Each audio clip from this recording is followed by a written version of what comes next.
So leading up to Brand X, I'll be dropping tips, secrets, and how-tos to get the most out of not just this experience, but any experience you go to. One of the biggest things that I'm always trying to understand at a higher level is how do I get people to see my message and not just hear my message.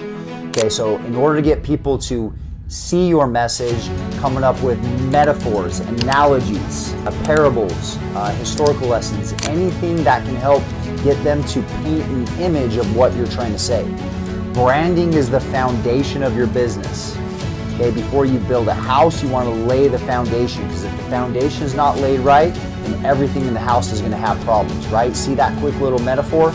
So when you're going to events, always be on the outlook for it. Okay? You never know, in a simple conversation from someone, sometimes not even your own industry, can help really break out a new level of message to take your business to the next level.